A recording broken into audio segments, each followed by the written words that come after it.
I'm Jean Morak, and I've been a member of Mount Zion for, I think, close to 20 years.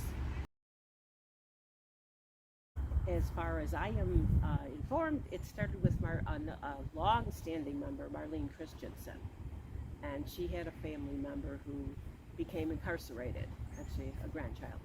And just like anything, when something touches you personally, suddenly you look at the system differently, or it's not just those people.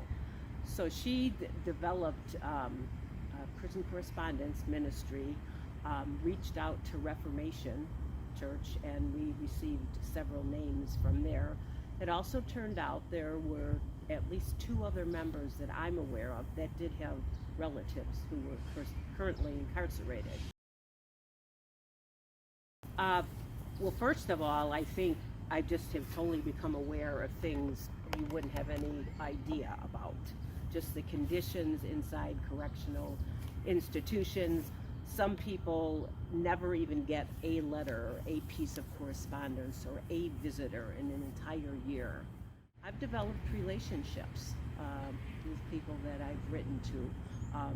Sometimes as the time has gone on, sometimes we would write 2-3 times a week. And people say, I've never told anyone this before. One particular person that I wrote to, he sadly now is deceased. We wrote for probably 5-6 years, several times a week, and we were able to meet a few times, and that just was just very, very, I can't explain it. It was just so enriching. I had a first cousin who, in California, who spent several years in a correctional institution due to drugs. I did ask her stepmother, would she like mail? And this came because of a sermon that Pastor Gary Johnson gave one time, and he was sharing about a woman that came to his church in Michigan. And I thought, Connie's sitting there. I have no contact. I just was moved to reach out to her, and we wrote. I mean, I would get 14, 15, 16-page letters, and really found out about a lot of conditions inside prisons. The people that correspond right on a regular basis, in other words, are starting to develop a bit of a relationship,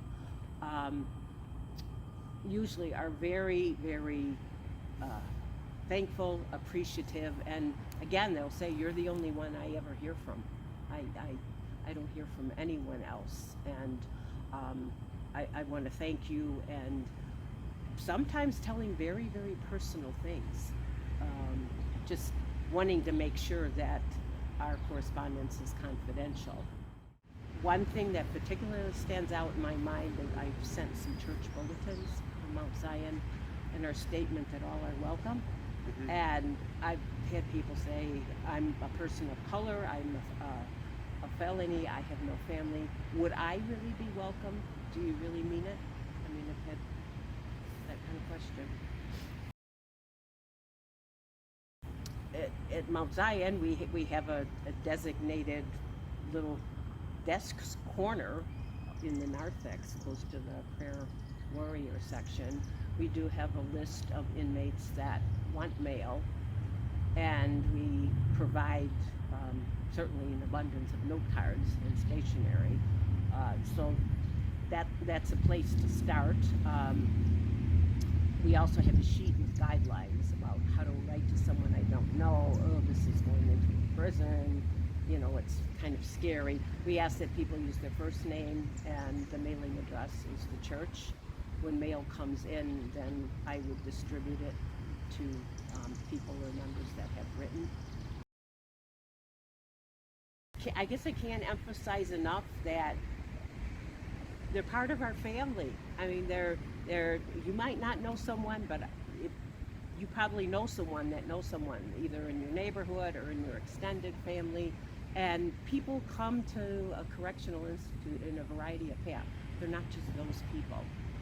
They're us.